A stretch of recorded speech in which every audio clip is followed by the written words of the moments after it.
Olá, minha gente, minhas amigas, meus amigos, vocês de todo o Brasil e de qualquer cantinho desse planeta. Sejam muito bem-vindos à nossa plataforma interativa da Editora Ridel, numa grande parceria de sucesso com o Portal F3, Foco, Força e Fé, e a dupla de irmãos, os professores Pedro Barreto, esse que vos fala, e Rafael Barreto, PB e RB, meu irmão querido Rafa, parceiro de caminhada acadêmica e de jornada docente na vida dedicada ao magistério e também na advocacia há quase 20 anos.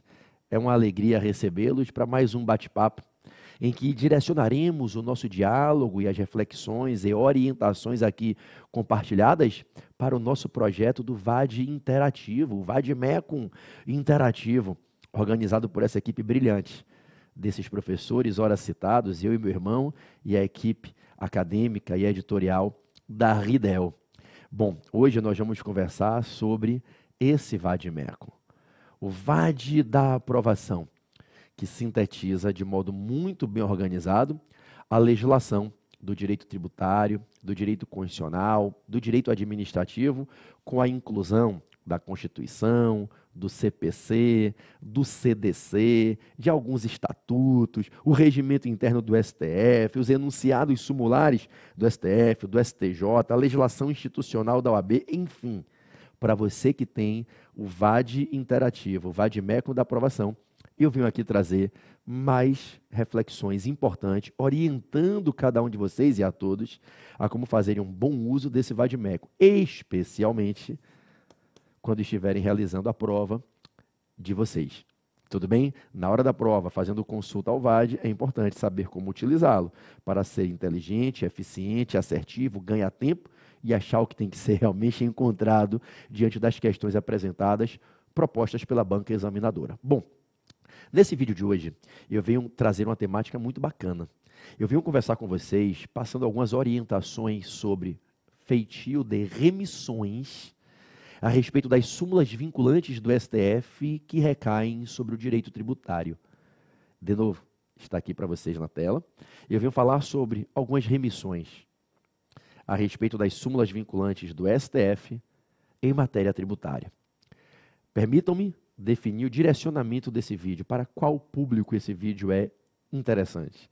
Bom, primeiro ponto, esse vídeo é interessante para todo mundo que adquiriu esse VAD Mecum, porque o que eu vou falar aqui é o compartilhamento de remissões que ajudarão todos vocês a dialogarem com o material, com inteligência, buscando uma unidade entre a jurisprudência e a legislação. Para todo mundo que tem esse VAD Mecum, independente de qual tenha sido o motivo que fez com que você viesse a adquiri-lo, com que finalidade você veio a adquiri-lo, para todos vocês, esse vídeo é importante. Mas, imprescindivelmente, esse vídeo é determinante para os alunos que estudam para o feitio da prova da segunda fase do exame de ordem, o exame da OAB, na disciplina do direito tributário.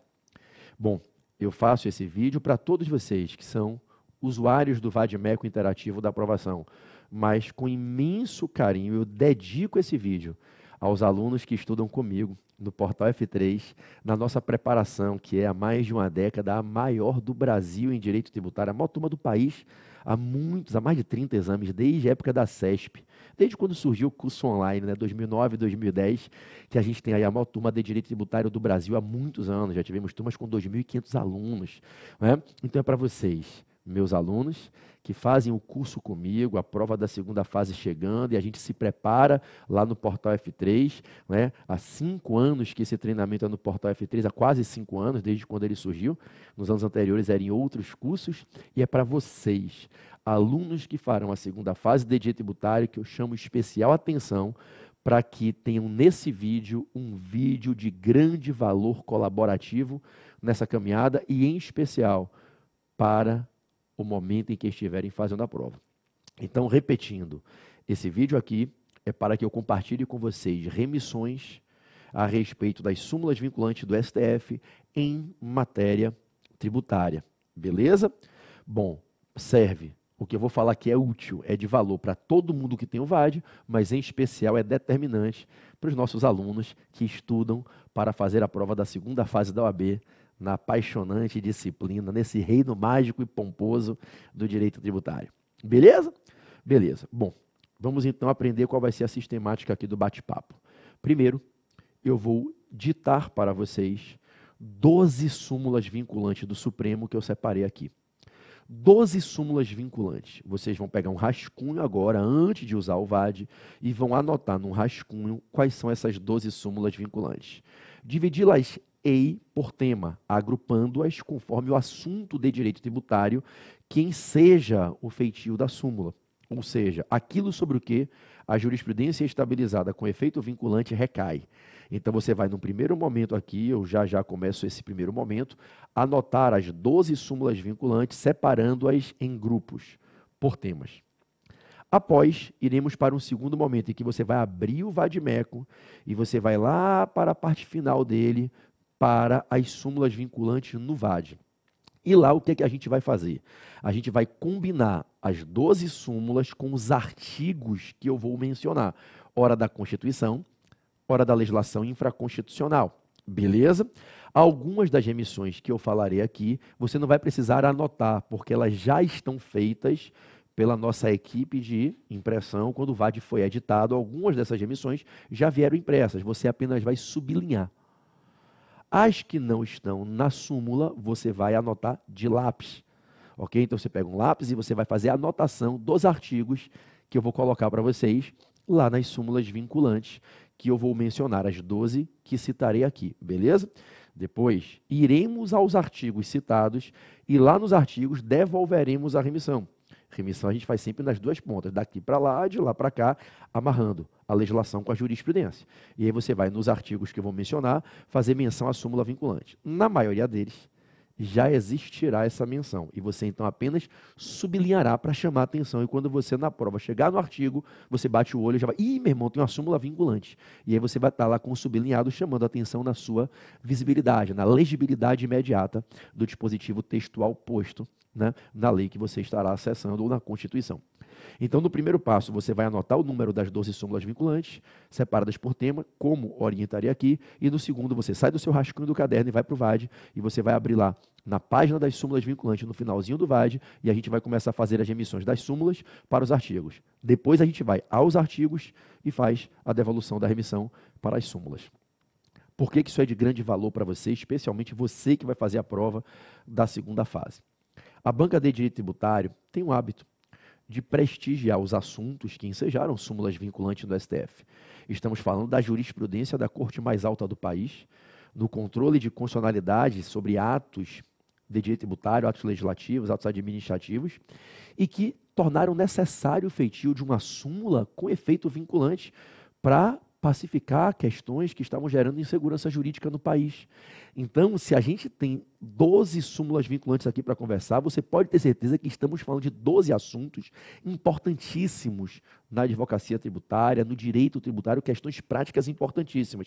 Todas conhecidas. Se eu tenho uma súmula vinculante, é porque eu já tenho uma jurisprudência farta, precedente, que ensejou a súmula vinculante. Então, nada é novidade, são casos já historicamente conhecidos, públicos, que você certamente me viu abordar detalhadamente ao longo do nosso curso preparatório para a prova da segunda fase, nas videoaulas do nosso curso lá do Portal F3, quase 100 horas de direito material, quase 100 horas de peças processuais, o curso mais completo e aprofundado do país.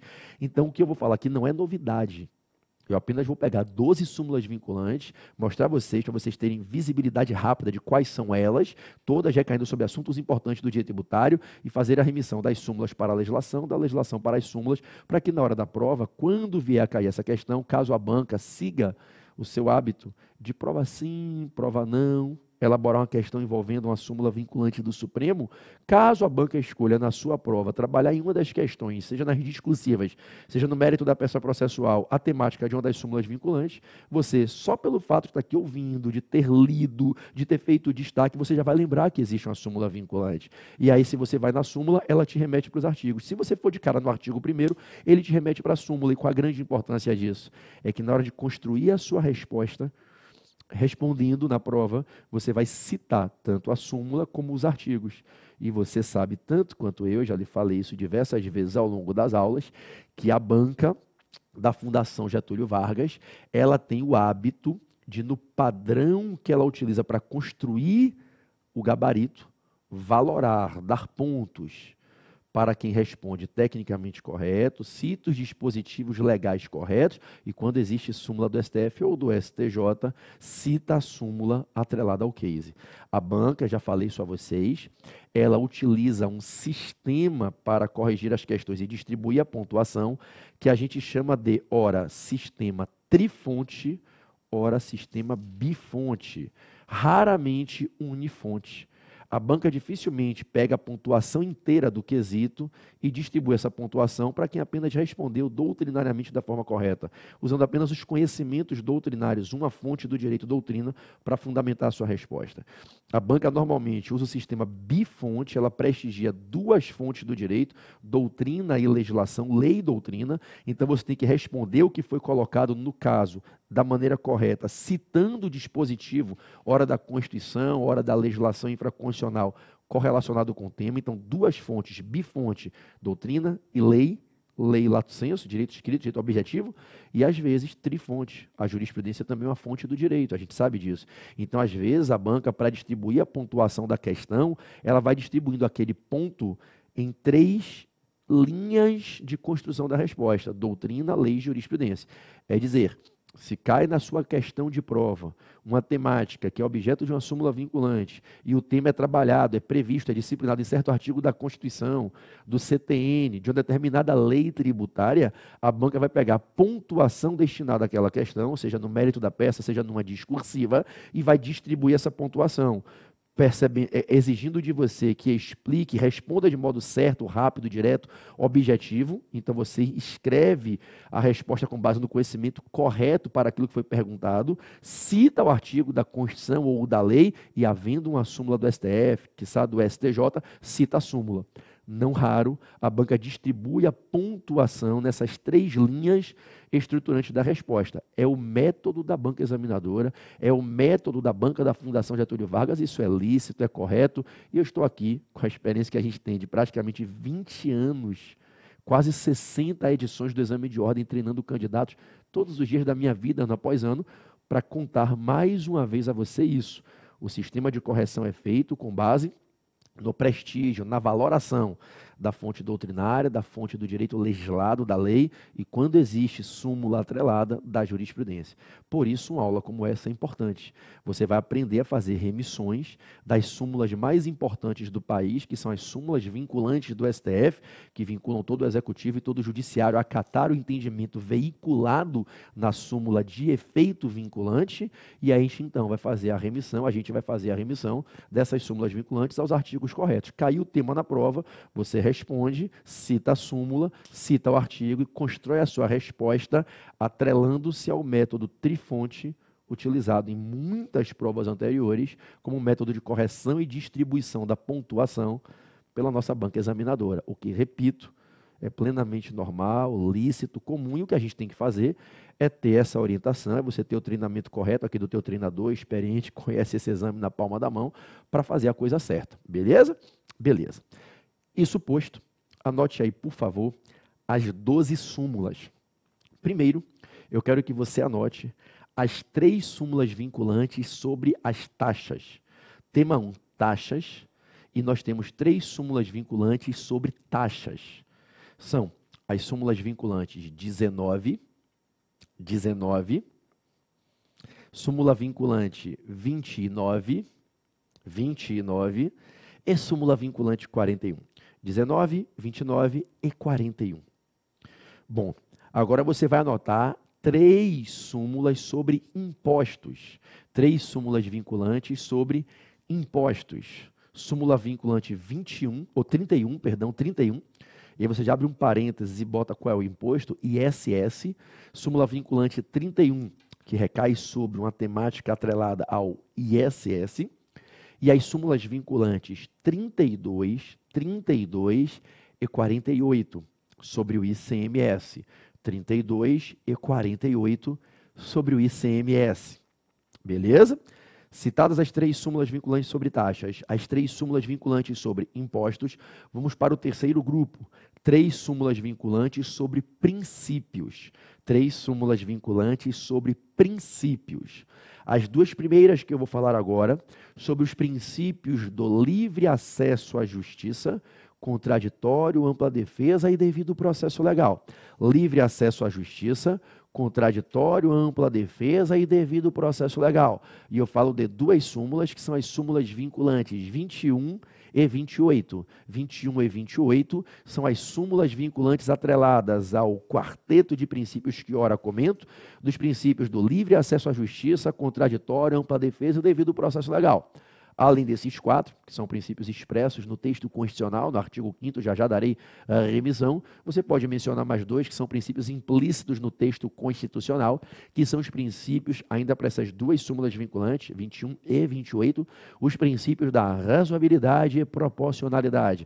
Razoabilidade e proporcionalidade, ok? Então, a gente trabalha aí com 6 princípios: livre acesso à justiça, contraditório, ampla defesa, devido processo legal, razoabilidade e proporcionalidade, nas questões que deram ensejo às súmulas vinculantes de 21 e 28. A última dessas 3 súmulas sobre princípios tributários é a súmula vinculante de número 50. Súmula vinculante 50 foi a 50ª súmula vinculante, editada pelo STF, que recai sobre o princípio da anterioridade, mas sobre uma temática que também envolve o princípio da legalidade. Então, não obstante o tema específico da súmula vinculante 50 seja o princípio da anterioridade, ela também aborda um assunto, o assunto abordado e que deu ensejo à controvérsia que motivou a edição da súmula vinculante 50, também abarca uma discussão sobre o princípio da legalidade tributária, que eu explico muito nas aulas para vocês. Então, esse é o terceiro grupo, formando aí o tripé das súmulas vinculantes 21, 28 e 50, dentro da temática dos princípios tributários. O quarto grupo, pegando as últimas 3 das 12 súmulas vinculantes mencionadas, ele vai ter 3 súmulas vinculantes, cada uma num tema diferente, ok?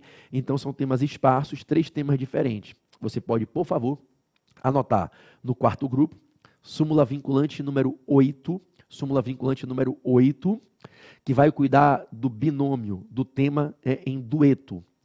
Normas gerais para a legislação tributária / reserva de lei complementar, ou simplesmente reserva de lei complementar para a elaboração das normas gerais para a legislação tributária, fica até melhor, reserva de lei complementar para a elaboração das normas gerais para a legislação tributária, ok? Reserva de lei complementar e a elaboração das normas gerais para a legislação tributária / prescrição, ok? Então, a súmula vinculante número 8, ela tem essa missão de nos ensinar algo importante, na hora da prova pode ser muito útil, sobre o papel que o constituinte destina reservadamente às leis complementares, o papel de definirem as normas gerais para que dentro delas cada ente federativo possa construir a sua legislação tributária, e o tema específico que é trabalhado aí na controvérsia, quem ensejou essa súmula vinculante número 8, que é o tema da prescrição tributária. Então, essa é a primeira das 3 súmulas vinculantes do nosso quarto bloco, cada bloco com 3 súmulas vinculantes. A segunda, ela é a súmula vinculante 24, súmula vinculante de número 24, que recai sobre a temática dos crimes materiais contra a ordem tributária. Crimes de resultado, crimes materiais contra a ordem tributária. Ok? Súmula vinculante 24. Por fim, nós temos a súmula vinculante 52, que já caiu em diversas provas do exame de ordem, tanto na prova da primeira fase da OAB, como na prova da segunda fase da OAB, a súmula vinculante 52, que recai sobre o tema das imunidades tributárias, ok? Imunidades tributárias. Bom, você acabou de anotar as 12 súmulas vinculantes que eu destaquei, que recaem sobre assuntos controvertidos, não obstante agora com jurisprudência pacificada, de direito tributário. Na ordem numérica, trata-se das súmulas vinculantes. Confira agora aí, por favor, não mais por tema, e sim por ordem numérica, se você pegou todas de maneira correta. Súmulas vinculantes número 8, que é a primeira, 8, 19, 21, 24, 28, 29, 31, 32, 41, 48, 50 e 52, ok? 8, 19, 21, 24, 28, 29, 31, 32, 41, 48, 50 e 52. Então, agora você tem no seu caderno 12 súmulas vinculantes que recaem sobre assuntos correlacionados com as relações tributárias e qualquer uma dessas 12 pode ser escolhida pelo examinador para que o case que ensejou essa súmula caia na prova. Cara, se cai na prova uma questão envolvendo um desses 12 temas, caramba, você vai responder, vai citar a súmula e vai citar os artigos que a gente vai fazer a remissão. Beleza? Deixa eu pedir ao pessoal aqui da produção só para botar um café para mim aqui, para a gente poder prosseguir. Bom, na parte final desse nosso vade-mecum, vocês têm as súmulas vinculantes organizadas. Quem estiver com esse exemplar aqui, que é o que eu peguei aqui para fazer a gravação, que é o exemplar da segunda edição, né, que foi para a reta final do ano de 2019, foi editado para a reta final do ano 2019 e início, comecinho de 2020, até que venha a terceira edição em 2020, né? Vocês estando aí com esse vade-mecum, as súmulas vinculantes estão na página 1987. Lá no finalzinho dele, eu vou abrir aqui página 1987.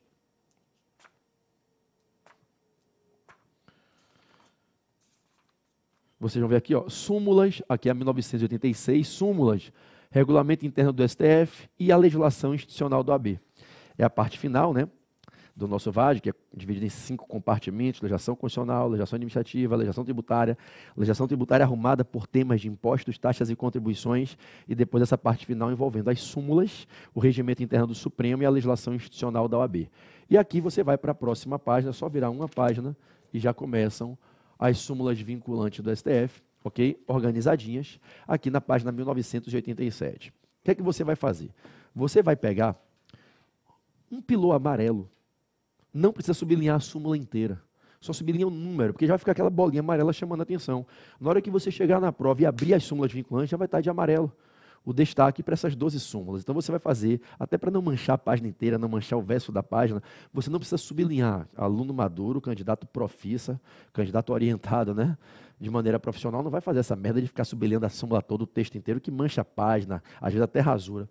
Só sublinha o número, o que você tem que ter é só a chamativa de atenção ali. Então pega um pilô amarelo e faz só a bolinha em cima dessas 12 súmulas que você copiou a numeração, ok? Quando esse vídeo se encerrar, eu quero que vocês leiam cada uma dessas súmulas 3 vezes, porque isso vai auxiliar vocês, acreditem de verdade nisso, num processo de formação da chamada intimidade cognitiva. Intimidade no conhecimento do assunto. Quanto mais você lê, você repete para o cérebro e vai repetindo, e o processo de repetição auxilia o processo de internalização e guarda, domínio e guarda da informação. Você vai reforçar na sua mente o que é o teor da súmula vinculante. Beleza? Beleza. Eu vou agora atrelar as súmulas vinculantes aos artigos. Eu farei remissões à Constituição em regra, mas às vezes à legislação infraconstitucional. Obrigado pelo café. Ok? A nossa Constituição, nesse VAD aqui da segunda edição, está logo no comecinho, na página 27. Você pode abrir a página 27 e você já vai encontrar ali as remissões, ok? A Constituição. Bom, eu vou começar no primeiro grupo, das súmulas vinculantes das taxas, ok? As súmulas vinculantes 19 e 41, súmulas vinculantes 19 e 41, você deve, nessas duas súmulas vinculantes, fazer o mesmo perfil de remissão que eu vou dar aqui agora. Ok? Você vai fazer uma remissão para a Constituição e vai fazer uma remissão para o CTN. Beleza? Então, na Constituição, você vai fazer não necessariamente a remissão, e sim sublinhar a remissão que já existe. Você vai, então, você precisa ter, nas súmulas vinculantes 19 e 41, a remissão para a Constituição no artigo 145, inciso 2. 145, inciso 2. E no CTN, artigos 77 e 79. Então, na Constituição, 145, inciso 2, e no CTN, artigos 77 e 79. Tudo bem? 77, 79 e 80. Pode pular o 78, porque ele cuida só de taxa de polícia, não é necessário. Então, artigos 77, 79 e 80 do Código Tributário Nacional. Então, nas súmulas vinculantes 19 e 41, você vai fazer o sublinhado da remissão e acrescer de lápis, aqui não tem, para a Constituição, artigo 145, inciso 2, CTN, artigos 77, 79 e 80. Tudo bem? Bom, essas duas súmulas vinculantes cuidam de um mesmo tema, a inconstitucionalidade das leis que instituem taxas para tributar pessoas almejando a retributividade dos custos dispendidos na prestação de um serviço público indivisível. Sabemos todos e tivemos a oportunidade de aprender isso à exaustão e com detalhes e aprofundamentos nas aulas do nosso curso do Portal F3, que o poder público não pode cobrar taxas para almejar a retributividade das despesas que suportou prestando um serviço, colocando um serviço público à disposição de um grupo indeterminado de pessoas da coletividade, a universalidade plena de pessoas da coletividade. Só se pode cobrar taxa de serviço quando o serviço tem 4 requisitos, vocês se lembram? Quando ele é público, específico, divisível e da competência administrativa do ente federativo. Se a administração está pretendendo arrecadar uma taxa para retribuir os custos que teve, para prestar um serviço, para colocar à disposição um serviço público que é indivisível, ela está violando as regras impostas na Constituição, que só autoriza a cobrança de taxas quando o serviço público é divisível. Nesse linear, inconstitucionais as leis que instituem taxas para almejar a retributividade ao erário dos custos suportados no custeio de serviços públicos indivisíveis. E no caso da súmula vinculante 19 e da súmula vinculante 41, nós temos a jurisprudência consolidada que vincula todos os juízes em varas de fazenda, TJs e TRFs, toda a administração pública, órgãos de julgamento da administração, a reconhecerem como inconstitucionais a taxa de iluminação pública, súmula vinculante 41, e a taxa de limpeza pública, de limpeza de ruas, conservação de ruas, vias e logradouros, né? Súmula vinculante 19, porque ambos os serviços, iluminação pública e limpeza pública, são serviços indivisíveis e nessa toada, as leis municipais instituidoras de taxas, almejando a retributividade das despesas suportadas com o custeio da prestação desses serviços, limpeza pública e iluminação pública, essas leis são inconstitucionais, ok? Então, nas súmulas vinculantes 19 e 41, as remissões são as mesmas. Artigo 145, inciso 2 da Constituição, artigos 77, 79 e 80 do Código Tributário Nacional. Maravilha? Lembro ainda que a súmula vinculante 41, que declara a inconstitucionalidade da taxa de iluminação pública, ela foi nada mais do que a adaptação, a conversão da velha súmula sem efeito vinculante, a velha súmula 670, que foi uma daquelas 15 súmulas tributárias que o Supremo fez em 2003, né? A súmula 670, que teve o seu texto repetido, agora com efeito vinculante, na súmula vinculante 41.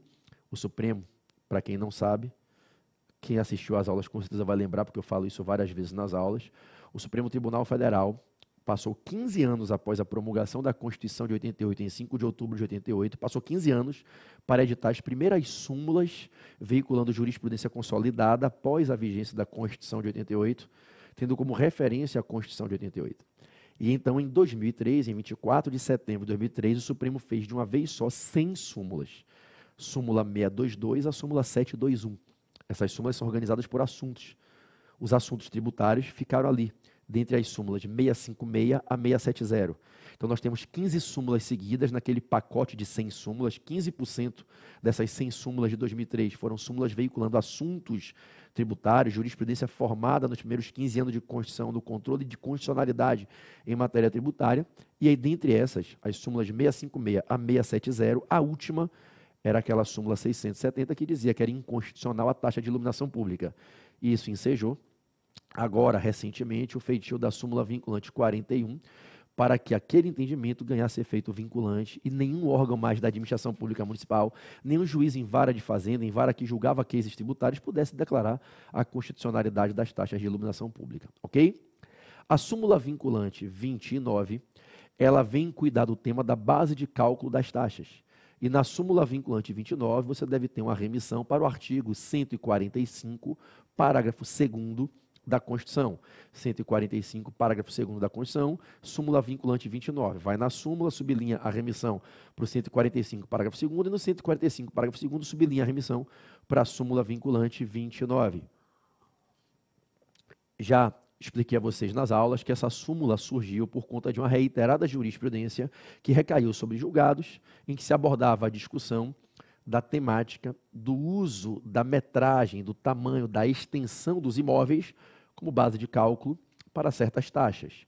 E o Supremo, inclusive numa viragem jurisprudencial, mudando jurisprudência anterior, o Supremo sedimentou entendimento pela constitucionalidade das leis que utilizam como base, como referência, como parâmetro, vetor orientador para fazer o cálculo do valor a se cobrar das taxas para cada contribuinte, a base de cálculo, né, das taxas. A gente sabe que base de cálculo é a referência, base é a referência, parâmetro, vetor orientador, para ensinar como se calcula, quem paga mais, quem paga menos, quanto cada um paga, né? Então, a base de cálculo das taxas, o Supremo pacificou que não fere o 145, parágrafo 2º da Constituição, não é inconstitucional a lei que estatui, que define como base de cálculo das taxas a metragem do imóvel. Porque a metragem, corretamente, compreendeu o Supremo, a metragem não é sinônimo de valor. Então, a gente sabe que o artigo 145, parágrafo 2º da Constituição diz que taxa não pode ter base de cálculo própria de imposto, ou seja, não se pode usar como base para calcular uma taxa valor de riqueza, valor da renda, valor da herança, valor de um imóvel, valor de um veículo, valor de um serviço. Não se pode usar valor de riqueza como base de cálculo de uma taxa. A base de cálculo da taxa pode ser qualquer uma. A Constituição não diz qual será, a Constituição diz o que não pode ser. É a lei que define a base de cálculo. E a lei, quando define como base para calcular o valor das taxas, a metragem, a extensão, o tamanho dos imóveis, ela não está usando base de cálculo própria de imposto. A base de cálculo do IPTU é o valor do imóvel. Metragem não é sinônimo de valor, tamanho não é sinônimo de valor. Lembra aquela brincadeira das aulas? Nem sempre tamanho quer dizer valor, né? Um imóvel pequenininho num bairro nobre vale mais que um imóvel imenso num bairro mais pobre. Sinônimo não é. Então não tem nenhum problema em se utilizar como base de cálculo das taxas a metragem, o tamanho do imóvel. A metragem é apenas uma unidade de medida, dentre outras, que se juntam para compor o valor de um imóvel. Então a súmula vinculante 29 é aquela que legitima as leis que usam como base de cálculo de taxas metragem, tamanho, extensão de imóveis, entendendo-se, repito, corretamente, que a metragem não é sinônimo do valor e, portanto, a base de cálculo das taxas, que é metragem do imóvel, não tem identidade, não tem total identidade com a base de cálculo do IPTU, que é o valor venal dos imóveis, e, portanto, essas leis não ferem o artigo 145, parágrafo 2º da Constituição. Quanto às súmulas dos impostos, as súmulas vinculantes 31, 32 e 48. A 31, ela vem assegurar algo que é pacífico desde o começo do século, né, que seria e é inconstitucional a pretensão dos municípios de cobrarem ISS sobre a atividade de locação de coisa móvel. Isso já caiu em prova, inclusive, já foi objeto de questão discursiva em prova de segunda fase do OAB, já caiu em algumas provas de procuradoria municipal, em diversos concursos para a PGM, em diversos municípios do Brasil. Lá eu acompanho isso de perto há muitos anos. Então, não se pode cobrar ISS sobre a atividade de locar bens móveis. Locação de veículos, locação de equipamentos, locação de fantasias e vestimentas, o que quer que seja. Equipamentos, não se pode. O locador não é um prestador de serviço. Eu explico isso detalhadamente nas aulas, concordam? A Constituição autoriza o imposto sobre serviços. A atividade alvo da tributabilidade, da incidência da norma tributária municipal do ISS é um contrato civil de prestação de serviço. Na prestação de serviço, vocês aprenderam na aula, nós temos o prestador cumprindo a obrigação de fazer um labor em prol do tomador, que adquire um serviço para usufruir dele. Na locação, nós temos uma obrigação de dar, que é do locador, desmembrando a posse, cedendo a posse direta da coisa para o locatário, que tem a obrigação de pagar, de usar adequadamente, não violar, proteger a coisa e restituir. Locação não tem nada a ver com prestação de serviço. O próprio Código Civil distingue em capítulos diferentes o contrato de prestação de serviço, né? Fiz remissões para vocês nas aulas 593 a 608 do Código, a 609 do Código Civil, e o contrato de locação. Então, na prova, a gente sabe que não incide ISS sobre a atividade de locação. O locador que tem ali a empresinha dele de locação, a sociedade empresária, a empresa e a atividade, o objeto, e está ali locando e está recebendo uma grana, sobre essa grana que ele recebe, incide COFINS, incide imposto de renda, incide CSLL, mas não vai incidir, ISS, porque ele não presta serviço. A conduta dele é fato atípico. Então, não é fato gerador de obrigação tributária, o a atividade de locação de coisa móvel para fins de ISS, ok? Então, a súmula vinculante 31, ela recai sobre esse assunto que é pacificado desde o precedente que eu contei nas aulas, do famoso recurso extraordinário 116 121, lembram? O RE 116 121 do STF, que veio ali logo na data que estava sendo edificada a Lei Complementar 116 de 2003, lembram? Então olha para cá, você vai fazer uma remissão agora na súmula vinculante 31, ou melhor, você vai sublinhar a remissão para o artigo 156, inciso 3, 156, inciso 3 da Constituição, e para a Lei Complementar 116 de 2003, vírgula, LA de lista anexa, 3.01, item 3, subitem 3.01. Então, na súmula vinculante 31, você vai ter uma remissão, ok? Para a Constituição e para a lei do ISS. Para a Constituição, você vai fazer a remissão para o artigo 156, inciso 3, que é o que define a incidência do ISS sobre serviços. E na lista anexa, você vai ver que está vetado o item 3, subitem 3.01, na verdade. LA de lista anexa 3.01, vetado. Isso quer dizer, eu ensinei isso na aula, não vou repetir aqui, porque eu falei a exaustão na aula, e aqui o objetivo é fazer a remissão. E não é dar aula de novo. Mas só lembrando, lembre-se que quando a Lei Complementar 116 foi aprovada, ela autorizou o ISS na alocação de coisas móveis. Era o subitem 3.01. Após o Supremo ter feito o julgamento, dias antes, foi feito um pedido ao então presidente Luiz Inácio Lula da Silva que vetasse o 3.01, respeitando o acórdão do plenário do STF. E o Lula foi lá então e após o veto, e foi vetado o 3.01, que era aquele que autorizava o ISS na alocação de coisas móveis. Acho de bom grado mencionar na prova, ok? Então, essa é a remissão para a súmula vinculante 31. LA 3.01, Lei Complementar 116 de 2003. Lista anexa, subitem 3.01, LC 116 de 2003. E na Constituição, artigo 156, inciso 3. Bom, para o ISS, para o ICMS agora, súmula vinculante 32. A súmula vinculante 32 veio pacificar aquele entendimento que não incide ISS naquelas operações em que companhias seguradoras de veículos, a seguradora que faz o seguro do seu carro, vamos falar uma linguagem bem simples, a seguradora aliena os salvados do sinistro que preservam a utilidade econômica. Né? Então, não incide ICMS porque não é fato típico, não é fato gerador, não preenche os requisitos da hipótese de incidência. Não incide ICMS nas operações praticadas por companhias seguradoras, alienando os salvados de sinistros para os destinatários que adquirem as peças que são alienadas. Lembram da aula quando eu ensinei essa questão detalhadamente? Vem lá uma pessoa como eu, você, e faz um contrato com uma seguradora de um seguro para o seu automóvel. E, eventualmente, diante de um acidente ou fatalidade, você aciona o seguro e a seguradora adquire o automóvel, especialmente nos casos de perda total, correto? E lhe paga o valor fixado como prêmio, conforme o definido na apólice do contrato de seguro. A seguradora adquire o veículo e você fica com o dinheiro. Em regra, se aplica ali uma tabelinha de deságio, muitas vezes para a chamada tabela FIP, e a seguradora te paga uma quantia, você sai com o dinheiro, só que o carro você aliena para a seguradora. O segurado, ao fazer o contrato de seguro, já faz previamente uma alienação sob condição futura. Caso ocorra a perda total e a seguradora pague o prêmio, o segurado não fica com o carro destruído mais o prêmio. Ele fica com o prêmio e o carro passa a ser da seguradora. Só que a seguradora é uma instituição financeira. Ela vai fazer o que com aquele carro batido? Ela vai pegar as peças que são úteis, ao invés de jogar tudo fora, destruir, mandar para um ferro velho, ela vai alienar, ela vai vender. E existem pessoas que são profissionais nesse meio de adquirir as peças que são salvadas do sinistro, que preservam a utilidade econômica, comprando das seguradoras. Muitas vezes são pessoas que organizam leilões de salvados, são pessoas que vendem para empresas de ônibus, cooperativas de táxi, companhias que usam frotas de veículos, que têm interesse em ter peça de reposição. Então, às vezes, sobrou ali um eixo, sobrou uma certa peça qualquer do veículo que é útil. Então, as seguradoras fazem a alienação dos salvados do sinistro para terceiros. Nessa operação, não incide ICMS, porque não se configura aqui fato típico para a incidência do ICMS. Não é uma operação mercantil. A gente aprendeu a exaustão na aula que o ICMS só incide sobre operações que promovem a circulação jurídico-econômica de mercadorias, o que requer habitualidade, onerosidade, fim lucrativo. E a seguradora, por ser instituição financeira, ela não é um agente econômico atuando com fim lucrativo. Ela desfaz das peças, se desfaz das peças apenas para amenizar o prejuízo que ela teve pagando o seguro, pagando o prêmio do seguro para um segurado que teve perda total.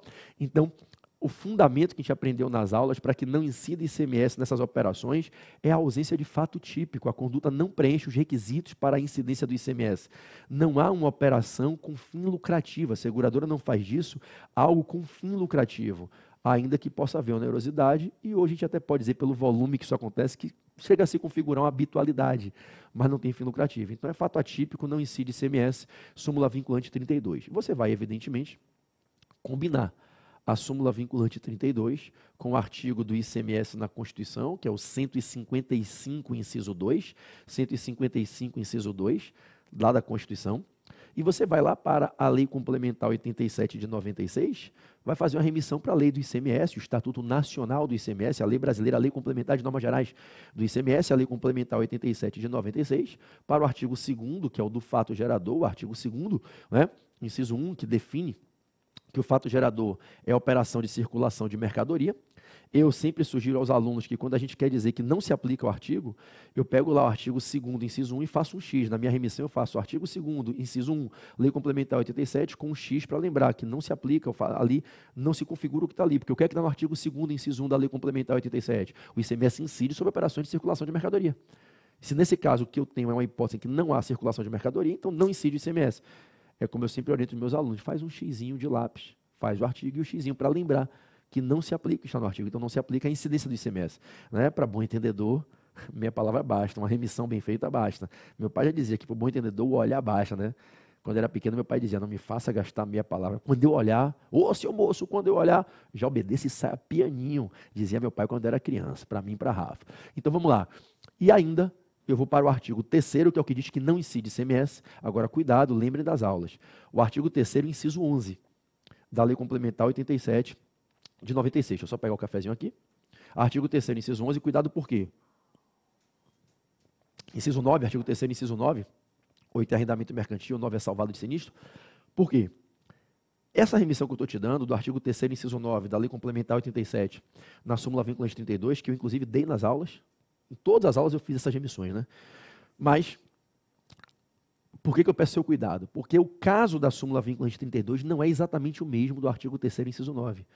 O artigo 3º, inciso 9, diz que não incide ICMS quando o dono do veículo aliena o veículo para a seguradora. Claro que não incide. Se eu faço um contrato de seguro com a seguradora para o meu carro e amanhã tem uma perda total no meu carro, no contrato de seguro, a seguradora me paga o prêmio e eu entrego o carro para a seguradora.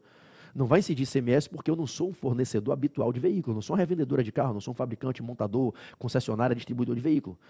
O que você encontra no artigo 3º, inciso 9 da Lei Complementar 87 é a previsão de que não incide ICMS na alienação do veículo para as companhias seguradoras. E a súmula vinculante 32 diz que não incide ICMS quando a seguradora aliena os salvados do sinistro para terceiros, para uma sucata, um ferro velho, um leiloeiro, um leilão de salvados, etc., para quem vier comprar as peças. Não é exatamente igual, mas como os assuntos são conexos, eu sempre digo aos alunos, na prova da OAB a gente pode até pecar por excesso, mas não por omissão. A banca pode prestigiar quem faça menção ao artigo 3º, inciso 9 da Lei Complementar 87, aplicado por analogia ao caso. Porque o mesmo fundamento para dizer no artigo 3º, inciso 9, que não incide ICMS quando o titular do veículo aliena o veículo para a seguradora, é o mesmo fundamento para dizer que não vai incidir quando a seguradora aliena os salvados do sinistro para o terceiro. Não tem fato gerador, o fato é atípico, a conduta é fato atípico, não há uma operação com fim lucrativo. Fazer um contrato de seguro para o meu carro, amanhã eu tenho uma perda total e recebo o prêmio, o pagamento do seguro, entrego o veículo para a seguradora, eu não faço dessa atividade, dessa conduta de entregar meu carro para a seguradora, uma operação habitual com fim lucrativo. Isso não configura um ato mercantil. Eu não viro comerciante, mercador, empresário de venda de veículo por causa disso. Ok? Show de bola. Então estão dadas aí as remissões para você, Lei Complementar 87, artigo 1º, lá no inciso 1, que não incide o ICMS, porque a gente, riscadinho, não vai incidir o ICMS, artigo 2º, perdão, inciso 1, e o artigo 3º, parágrafo 1º, artigo 3º, inciso 9, que não vai incidir o ICMS nas operações de alienação dos salvados de sinistro. Beleza? E na Constituição, artigo 155, inciso 2, essas são as remissões que você tem que ter. A súmula vinculante 48, ela cuida de uma questão bem importante, que já era bastante discutida no Supremo, do momento da cobrança do ICMS nas importações. A gente sabe, expliquei essa história detalhadamente na aula de ICMS, uma aula só para isso, ICMS e os contratos internacionais, ICMS na importação e na exportação. A gente sabe que não incide ICMS na exportação, tem imunidade tributária, e incide ICMS na importação. A gente sabe que o ICMS incide sobre as importações, sobre as entradas de bens ou mercadorias do exterior para o Brasil. A gente aprendeu nas aulas que a única exceção que o Supremo vai construindo na jurisprudência que afasta é nos casos de importações de bens a título de leasing, o leasing internacional, em que o bem entra para uso temporário e a gente não pode ter a certeza se ele vai ou não ser confirmada a aquisição dele ao final, então pode ser um leasing bate e volta, o leasing ferradura, o bem entra, fica temporariamente, sai. Então, ressalvada a hipótese do leasing internacional, que o Supremo ainda caminha mantendo a jurisprudência de não incidência do ICMS, em todas e quaisquer outras entradas de bens ou mercadorias em território nacional, o ICMS incide, qualquer que seja a finalidade do contrato que promoveu a entrada do bem, quem quer que seja o importador, pessoa física ou jurídica, contribuinte habitual ou não. Então, a gente sabe que nos termos do artigo 155, parágrafo 2º da Constituição, inciso 9, a linha A, 155, parágrafo 2º, inciso 9, a linha A, incide ICMS na importação de bens. Ok? Então, na importação de bens, na entrada de bens em território nacional, incide ICMS, quem quer que seja o importador. Vocês me viram dizendo nas aulas que não se faz mais aquela velha distinção que se fazia até 2001, até antes da emenda 33 de 2001, que o ICMS só incidia se o importador fosse contribuinte habitual do imposto. Essa ideia de que só incidiria o ICMS na entrada de bem do exterior quando o importador era um contribuinte habitual do imposto, essa teoria, essa tese, essa jurisprudência só vingou até 2001. Com a emenda 33 de 2001, a reforma tributária do governo Fernando Henrique, que eu comentei detalhadamente nas aulas para vocês, a jurisprudência do Supremo teve que mudar e o Supremo passou a admitir, após 2001, a incidência do ICMS em todas e quaisquer importações, entradas de bem, a única ressalva, como dita, quanto ao leasing internacional. E aí surgiu a discussão de em que momento se poderia cobrar o ICMS na entrada de bens do exterior. Muita gente defendia a tese que o ICMS não poderia ser cobrado no momento em que o bem entra e é feito o desembaraço aduaneiro, né, aduana, fronteira, zona de verificação, desembaraço aduaneiro, o procedimento para verificar a licitude dessa operação e a liberação do bem para quem é o destinatário aqui no Brasil. Durante muito tempo, muita gente defendeu que o ICMS não poderia ser cobrado no momento do desembaraço aduaneiro, que o ICMS só poderia ser cobrado quando o bem chegasse às mãos do destinatário, que muitas vezes só chegava no momento posterior ao do desembaraço aduaneiro. O desembaraço aduaneiro, muitas vezes, numa zona portuária, numa zona alfandegada, e esse bem só chega às mãos do adquirente em momento futuro. Todavia, o Supremo construiu jurisprudência tranquila de que o fisco estadual pode sim cobrar o ICMS no momento do desembaraço aduaneiro, em que a mercadoria está ali nas mãos, sob o olhar dos agentes fazendários. Então, o Supremo já tinha a velha súmula não vinculante 661, e aí o Supremo fez a súmula vinculante 48, para pacificar que incide o ICMS no momento do desembaraço aduaneiro. Na hora que a mercadoria é verificada ali na aduana, na fronteira, no posto de verificação, no posto fiscal ali dentro da aduana, da zona fronteiriça, né, da zona aduaneira, para ser liberada, já se pode cobrar o ICMS. Esse é o momento de consumação do fato típico para a incidência do ICMS nas importações. Então, esse é o teor da súmula vinculante 48 do STF, com efeito vinculante que vincula toda a administração pública brasileira e todo o Poder Judiciário a acatar esse posicionamento firmado no STF. A velha súmula 661 ganhou efeito vinculante com a edição da súmula vinculante 48, incide ICMS no momento do desembaraço aduaneiro. Bom, lembremos-nos, portanto, de fazer a remissão da súmula vinculante 48 à súmula 661, não custa fazer a ela, e na Constituição, nós vamos fazer a remissão na Constituição da súmula vinculante 48 para o artigo 155, inciso 2, e para o artigo 155, parágrafo 2º, inciso 9, a linha A. 155, inciso 2, e 155, parágrafo 2º, inciso 9, a linha A.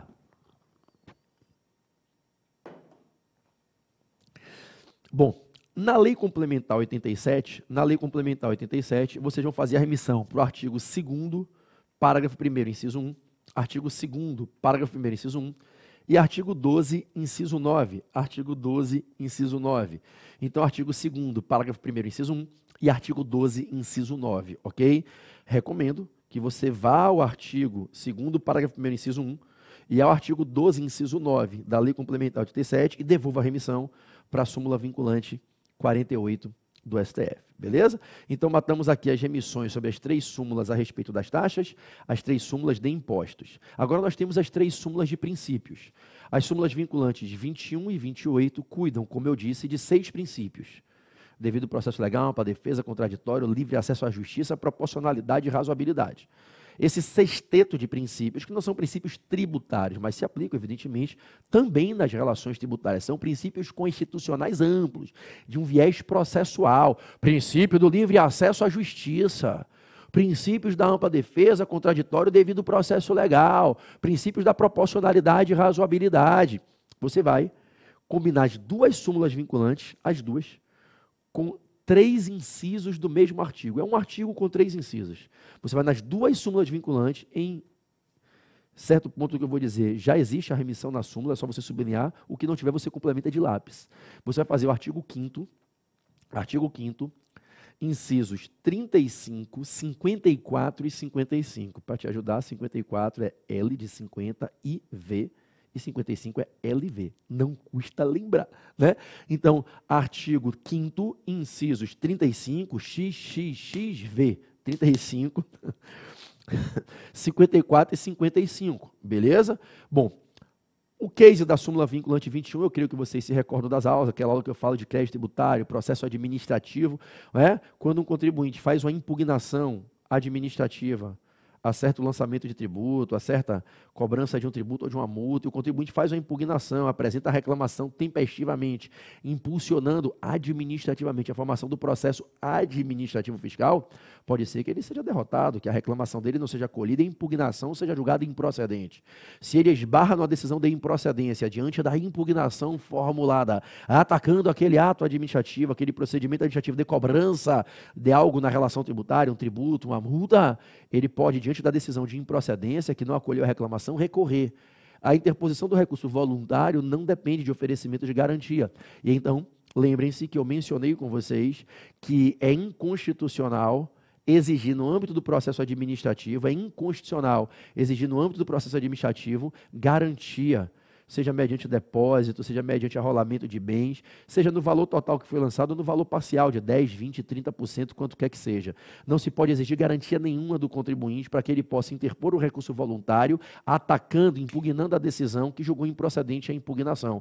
Impugnou o lançamento, decisão de improcedência pode recorrer, e a interposição do recurso voluntário independe de oferecimento de garantia prévia, independe de depósito recursal ou de arrolamento prévio de bens ali no processo administrativo. O STF entendeu que tal exigência violaria contraditória para a defesa devido ao processo legal, proporcionalidade e razoabilidade, ok? Então, a gente pode atrelar a súmula vinculante 21, o artigo 5º da Constituição, aqui, especificamente, os incisos 54 e 55. Né? O 35 é mais para o processo judicial. Então, na súmula vinculante 21, você pode ter a remissão para o artigo 5º, incisos 54 e 55, ok? Ok. Bom, vamos lá. Na súmula vinculante 28, a temática é basicamente a mesma, mas ela está atrelada ao processo judicial. É aquele case que eu expliquei nas aulas de que certo contribuinte, às vezes, quer ajuizar uma ação anulatória em juízo para questionar, impugnando certo lançamento de tributo ou penalidade pecuniária, e então vem lá um determinado magistrado numa vara de fazenda pública, ou naquela que seja competente para julgar o feito, e condiciona a admissibilidade da ação anulatória ao oferecimento de um depósito prévio. A gente sabe que, não obstante existisse uma interpretação do artigo 38 da Lei de Execuções Fiscais que legitimasse essa postura, né? A Lei de Execuções Fiscais, eu expliquei isso nas aulas, escrita em 1980, ainda época na ditadura, um pensamento pró-credor, pró-fisco, pró-supremacia do crédito tributário do interesse público, até dava, o artigo 38 da Lei de Execuções Fiscais até dava um embasamento para a tese que a Fazenda sustentava, de que os juízes só poderiam admitir as ações anulatórias se o autor da ação fizesse o depósito em dinheiro da quantia lançada, para primeiro garantir e depois poder discutir, né? Aquela ideia antiga da época da ditadura do solve at repeat, solve at repete, você primeiro solve, você primeiro paga para depois você poder discutir, aí se você ganhar você pega o dinheiro de volta.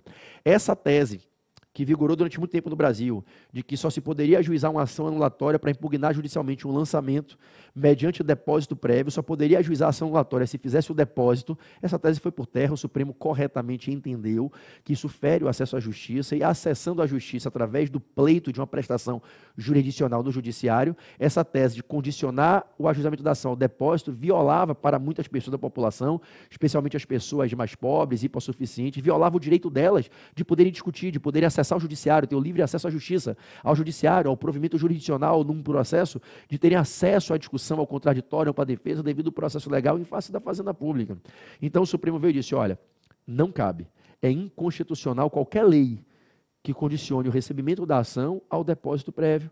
Então, a ação anulatória independe de depósito para poder ser ajuizada e para que então seja admitida e para que se possa então instruir, formar o processo, para que se possa discutir, respeitando-se o acesso à justiça, o contraditório para a defesa, devido ao processo legal. É irrazoável, é desproporcional condicionar ao depósito. Muitas vezes a pessoa recebe um lançamento de algo que não deve, não tem a mínima condição de depositar o valor que foi cobrado indevidamente dela, né? Então, a súmula vinculante 28 fica atrelada ao artigo 5º, inciso 35, 54 e 55 da Constituição. Caminhemos, povo amado, vamos para o último trio de súmulas vinculantes. Súmula vinculante 8, que vai falar sobre prescrição e reserva de lei complementar para a elaboração das normas gerais para a legislação tributária. A súmula vinculante 24, que fala sobre crimes materiais contra a ordem tributária, e a súmula vinculante 52, que cuida das imunidades tributárias, ok? A súmula vinculante 8 é bem simples. Durante um determinado momento no Brasil, a gente teve previsão expressa na legislação previdenciária de um prazo de 10 anos de decadência e de prescrição em favor do INSS para a cobrança das contribuições previdenciárias. A gente sabe que o direito previdenciário foi durante muitos anos alicerçado nas normas da Lei 8.212 e 8.213. 8.212, a Lei de Custeio, Contribuições, 8.213, a Lei dos Benefícios, aposentadoria, pensão, né, o binômio custeio e benefício do direito previdenciário. Então, a Lei 8.212, artigo 45, 46, né, durante muito tempo estabeleceu de forma expressa o prazo de 10 anos para se lançar as contribuições previdenciárias e o prazo de mais 10 anos para, após a constituição definitiva do crédito, promovida por um lançamento adequado e com esgotamento do prazo para pagamento ou impugnação, constituído definitivamente o crédito, o prazo de prescrição seria de mais 10 anos. A Lei 8.212 previa expressamente 10 anos de decadência e 10 anos de prescrição. Ocorre que a Lei 8.212 é a lei ordinária. E a partir da Constituição de 88, já não havia mais qualquer dúvida que somente através de lei complementar se poderiam estabelecer as normas gerais para o direito tributário. E as normas gerais, especialmente sobre obrigação, crédito, lançamento, prescrição e decadência. E a lei complementar que estabeleceu as normas gerais para a legislação tributária, definindo as normas gerais sobre obrigação, crédito, lançamento, decadência e prescrição, é o CTN. O CTN é recepcionado em 1988 como essa lei materialmente complementar que estabelece as normas gerais sobre prescrição e decadência tributária, sobre obrigação, crédito, lançamento, prescrição e decadência. O artigo 146, inciso 3, B de bola da Constituição, 146, inciso 3, B de bola da Constituição, ele é claro ao ensinar que cabe à lei complementar 146, inciso 3, estabelecer as normas gerais, dentro das quais, cada ente federativo constrói a sua legislação tributária. Os entes federativos têm que legislar dentro das normas gerais, que são definidas em lei complementar. E a lei complementar tem a missão, diz a Constituição no 146, inciso 3, cabe à lei complementar nacional estabelecer as normas gerais para a legislação tributária, especialmente sobre. Aí a linha B de bola diz sobre obrigação, crédito, lançamento, decadência e prescrição. E o que é que acontece? O CTN estabeleceu como normas gerais para o direito tributário o prazo de 5 anos de decadência e 5 anos de prescrição. O prazo de 5 anos de decadência do artigo 173 e o prazo de 5 anos de prescrição do artigo 174 do CTN. Então, quando o CTN é recepcionado em 1988 com essa função e com esse viés de apresentar as normas gerais exigidas no artigo 146, inciso 3b de bola da Constituição, nenhum ente federativo pode mudar o que está ali no CTN. E quando a União fez a Lei Ordinária 8.212, estabelecendo um prazo de 10 anos de decadência de prescrição para a cobrança de contribuições previdenciárias, essa lei ficou em desarmonia com o CTN. A discussão que se abriu foi: contribuição previdenciária é tributo? É tributo. Então, se aplica para as contribuições previdenciárias o regime jurídico tributário? Se aplica. Então, as normas do CTN vinculam as contribuições previdenciárias? Vinculam, porque elas são tributos. E o Código Tributário veicula normas gerais para todos os tributos. Então, o que é que o Supremo entendeu? Que não poderia a Lei Ordinária 8.212 dobrar o prazo, violar as normas gerais do CTN. Então, a Lei Ordinária 8.212, ao fixar prazo decadencial de 10 anos para lançar, prazo prescricional de 5 anos para executar o inadimplemento das contribuições previdenciárias, para ajudar o INSS, para ajudar o fisco previdenciário, dando um prazo maior para combater as sonegações, que é muito difícil conseguir na prática pegar tudo, né? Por mais que a intenção fosse boa, o caminho foi errado. Não poderia uma lei ordinária ir contra as normas gerais definidas em lei complementar nacional. E o CTN, como lei complementar nacional de normas gerais, definiu o prazo de decadência e prescrição tributária de 5 anos. anos. Então, qualquer lei municipal, estadual ou federal que viole essas normas gerais do CTN, ela será inconstitucional. Ao violar o CTN, não está só violando o CTN, está violando o artigo 146, inciso 3, B de bola, da Constituição da República. Então, anote aí na súmula vinculante 8, ou apenas sublinha a remissão que já vem impressa no VAD, né, do artigo 146, inciso 3, B de bola da Constituição, e joga lá para o CTN, para os artigos 173 e 174, que definem o prazo de 5 anos, ok? 173 e 174 CTN, 146, inciso 3, B de bola da Constituição, remissões na súmula vinculante 8. Súmula vinculante 24 é uma questão muito mais de direito penal do que de direito tributário, mas como são crimes contra a ordem tributária, isso termina interessando para a gente, para a prova de tributário.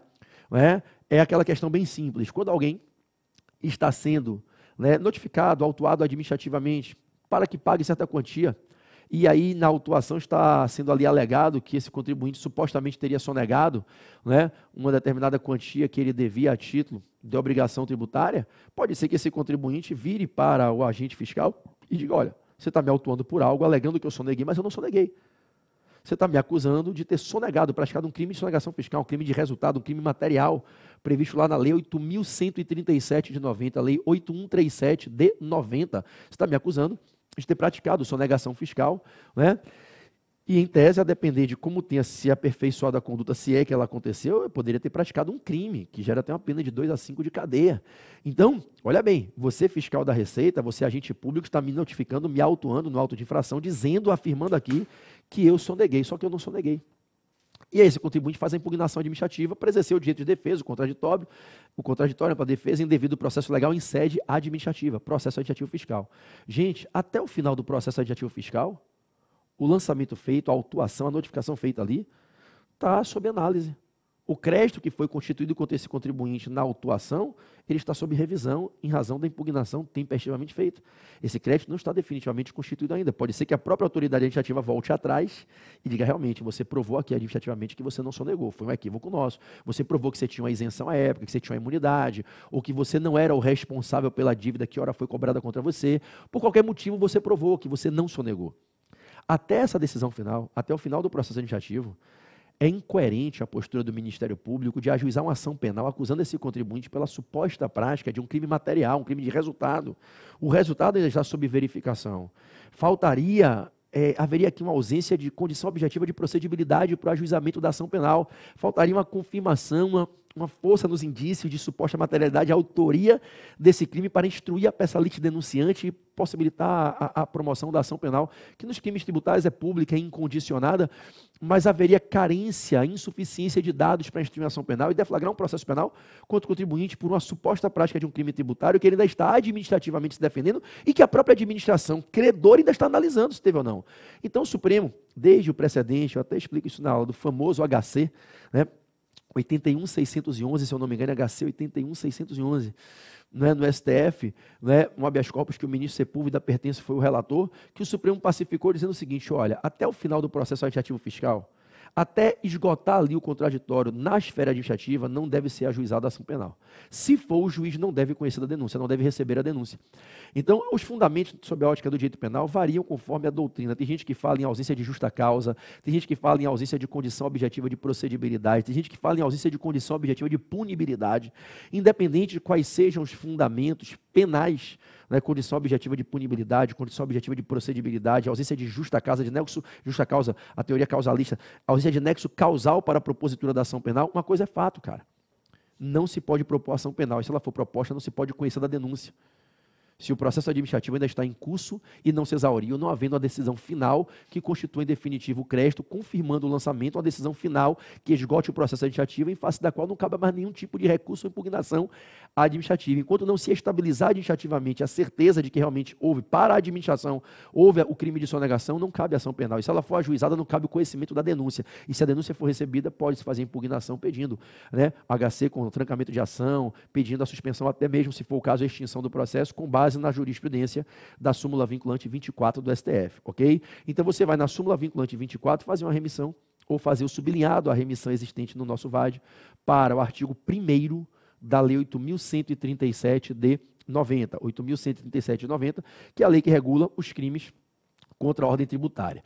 Aqui no nosso VAD, a página, nesse VAD da segunda edição, é a página 1134. Página 1134 é onde você vai encontrar a Lei 8137 de 90. Você sabe que aqui no início do VAD tem um índice cronológico geral, em que você pode pegar qualquer lei pelo número e seguindo a ordem dos números das leis, tá? Pela ordem cronológica, e você vai encontrar a remissão no primeiro índice do VAD, a remissão à página em que você vai achar a lei. Maravilha? Maravilha.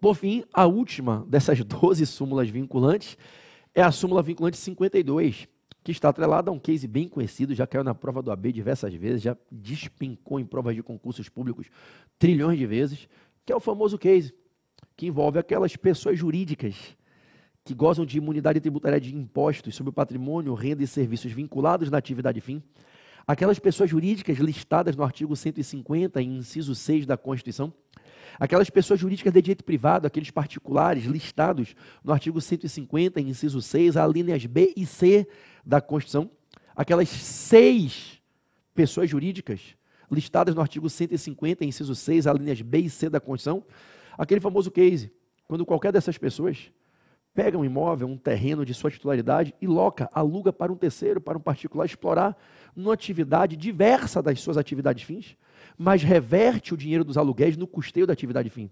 E aquela discussão em que o fisco municipal, muitas vezes, cobrava o IPTU daquele imóvel, daquele terreno, que estava alugado a um terceiro, que explorava o terreno com outra finalidade, alegando que a pessoa jurídica que goza da imunidade perderia a imunidade por alugar o imóvel para um terceiro que explorá-lo-ia com finalidade diversa.